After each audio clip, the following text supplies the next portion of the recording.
देखिए, अनफॉर्चुनेटली सुबह-सुबह ये बात करनी तो पड़ेगी। आप तो जी। बहुत बेहतरीन तरीके से दिन का आगाज़ करते हैं, अपनी इतनी खिलखिलाती हुई ज़िंदगी से भरी हुई आवाज़ से, माशाअल्लाह। लेकिन जंग जी, जो है वो हालात बहरहाल हालात के पेश नज़र हमें बार-बार इस पे बात करनी पड़ती है डॉक्टर साहब, आप सही कह रही हैं, ना चाहते हुए भी। बिल्कुल। तो जंग जो है वो टेबल से अभी तक हटी नहीं है। जंग जो है अपनी जगह पे मौजूद है। ईरानी जो हैं वो मुकम्मल तैयारी में हैं, अपने मीडिया पे, अपने थिंक टैंक्स पे, इवन उनका जो इंटेलिजेंसिया है वो भी खुल्लम-खुला इस बात की बार-बार इसको दोहरा रहा है कि हमें पता है जंग आ रही है और हम जंग के लिए तैयार हैं। तो ये थोड़ा-सा ज़्यादा खौफ़ज़दा करने वाली बात भी है कि जिस पर जंग मुसल्लत होनी है, वो जंग के लिए ज़रूरत से ज़्यादा तैयार हैं। उनका ये कहना है कि अभी तक हमने जो इस्तेमाल किया है असलहा, हुँ। उससे बहुत ज़्यादा खौफ़नाक जो है हमारे पास और आर्सेनल मौजूद है, तो हम जंग के लिए तैयार हैं। जहाँ तक डिप्लोमेसी का ताल्लुक है, तो डिप्लोमेसी जो है वो मुसलसल जारी है। पाकिस्तान जो है वो फ़ोर फ्रंट पे होते हुए इसको लीड भी कर रहा है।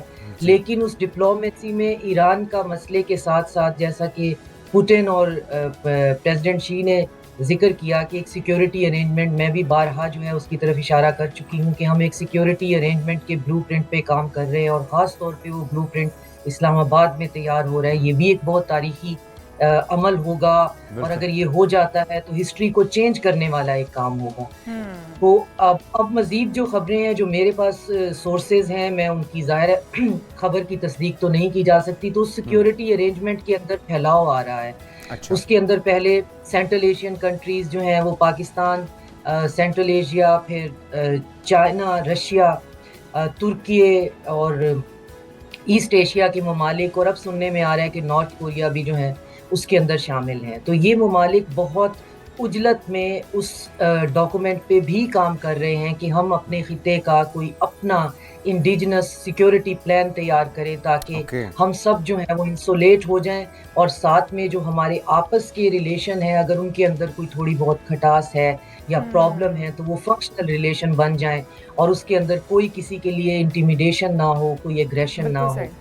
तो अगर फील्ड मार्शल का दौरा है या जैसे मोहसिन नकवी जो हैं वो 2 दफ़ा जो ईरान जो है उनका दौरा है, तो उसको मैं इस तनाज़ुर में ज़्यादा देख रही हूँ कि कुछ बड़े डॉक्यूमेंट पे काम हो रहा है और साथ ही बिल्कुल। साइडलाइन्स ये भी चीज़ें डिस्कस हो रही होंगी कि अगर ईरान पे अटैक होता है, तो फिर ईरान का रिटेलिएशन का प्लान ज़ाहिर है वो अपना पूरा प्लान तो नहीं देंगे लेकिन बिल्कुल सही। एटलीस्ट उसकी पल्स क्या होगी अच्छा और डॉक्टर गल्फ साहिबा, जैसे आप कंट्रीज़ भी को कह रही इससे हैं कि कैसे एक बचाया तो जा सके। जी, जी, जैसे आप भी कह रही हैं कि ईरान जिस पर अटैक किया जाना है वो पहले से ज़्यादा डबल तैयारी के साथ बैठा हुआ है और वो जिस तरह से बार-बार कहते रहे हैं जब उन पर अटैक किया जाता था, तो वो कहते थे कि ये भी जो हम कर रहे हैं ये तो हमारा 2% या 10% आप कह सकते हैं, बाकी का तो अभी हमने छुपा कर रखा है, मतलब अभी पिक्चर बाकी है और ज़्यादा खतरनाक हथियारों के साथ इस बार अटैक किया जाएगा।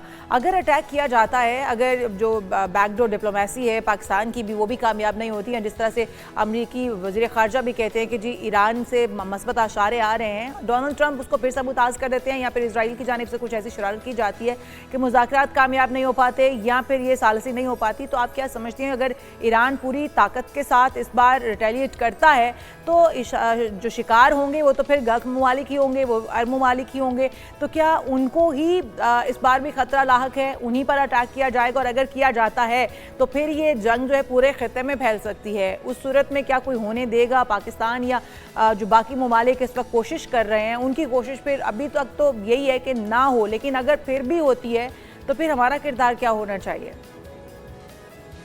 आपका बहुत पर्टिनेंट क्वेश्चन है। एक तो ये कि जो डिप्लोमेसी होती है वो ओवरनाइट नहीं, हम थोड़े से ज़्यादा एंथुसियास्टिक हो जाते हैं। एक सिटिंग के बाद हमारी ये ख़्वाहिश होती है कि अब इसके बाद जो है कोई हमारे पास 100 पेजेज़ का लॉन्ग टर्म डॉक्यूमेंट आ जाएगा।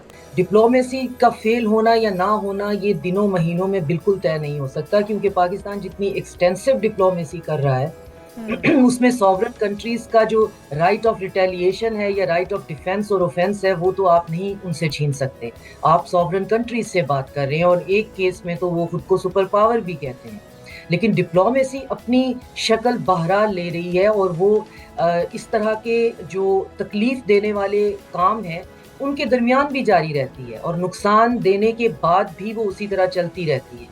तो पाकिस्तान की डिप्लोमेसी में एक तो सबसे बड़ी चीज़ ये है कि पूरे रीजन को वंस फॉर एंड ऑल जो है इंसुलेट किया जाए किसी ऐसे प्लान के साथ। तो उस पे वो दिन रात चौबीसों घंटे लगे हुए हैं कि कोई लॉन्ग टर्म सोल्यूशन ढूंढा जाए, क्योंकि आज ईरान है कल कोई और है, और ईरान बहरहाल उसके अंदर उन निगोशिएशंस में शामिल भी है, उन बातों में भी शामिल है कि फिलहाल ईरान को भी बचाना है, लॉन्ग टर्म का प्लान भी तैयार करना है, और उसके अंदर ममालिक की लिस्ट मैंने जैसे आपको पहले अर्ज किया वो फैलती जा रही है। और पाकिस्तान इसके साथ तीसरे महाज पे ये लड़ रहा है कि कैसे गल्फ के कंट्रीज जो हमारे एलाइज भी हैं उनको हमने इस दफ़ा जो है वो सिक्योर करना है, क्योंकि जंग और हमला जो है वो रोकना हमारे कंट्रोल में, वो किसी के कंट्रोल में भी नहीं है। एक मुल्क का हक है जी, अमेरिका से हम कैसे उसका बेसिक राइट है, अगर उसके रिटर्न्स है तो आप उसके हाथ तो नहीं पकड़ सकते।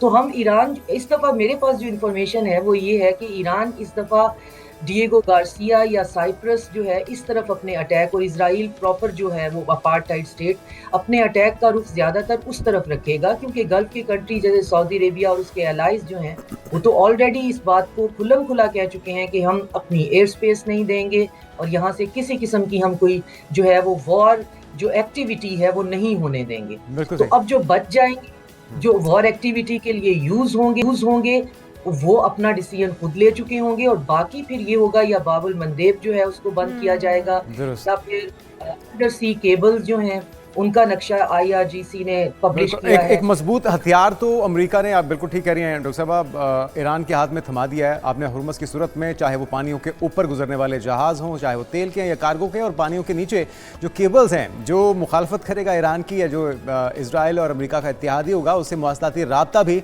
कटने का एक धड़का लगा रहेगा मुस्तकिल तौर पर। लेकिन एक तो ये कि ओमान के साथ कहा जा रहा था कि कुछ सेटलमेंट हो रही है आपने हुर्मुज़ को कंट्रोल करने के हवाले से, तो वो सारी चीज़ें भी प्रेशर डालने के लिए हैं, क्योंकि अगर एग्रीमेंट हो जाता है तो फिर तो इसको एक फ्री कॉरिडोर के तौर पे ही यकीनी बनाना होगा ईरान को भी और अमेरिका को भी। एक चीज़, दूसरा ये कितनी बड़ी लचक है ईरान की तरफ से, जिस पे खबर दी जा रही थी ख़ासतौर पे बैनुल-अक़वामी मीडिया की तरफ से कि जो अफज़ूदा शुदा यूरेनियम है उसे ईरान बाहर ले जाने को तैयार नहीं है, लेकिन ईरान ने इसकी तरदीद की है। तो ये बज़ाते ख़ुद, क्योंकि असल मुद्दा तो एटमी हथियारों का और अफज़ूदा शुदा यूरेनियम का ही, अगर इस पे लचक दिखाई जा रही है तो फिर हम ये तवक्को करें कि डील होने के करीब है। आपके सवाल में 2 पॉइंट्स हैं, एक स्टेट ऑफ हुर्मुज़ और एक न्यूक्लियर जो है एनरिच्ड यूरेनियम जो है। तो स्टेट ऑफ हुर्मुज़ जो है वो मुज़ाकरात चल रहे हैं ओमान और ईरान के दरमियान में, उन दोनों का टेरिटोरियल क्लेम है, और ये इंटरनेशनल जो ओपन सीज लॉ है उनके अंडर नहीं आता।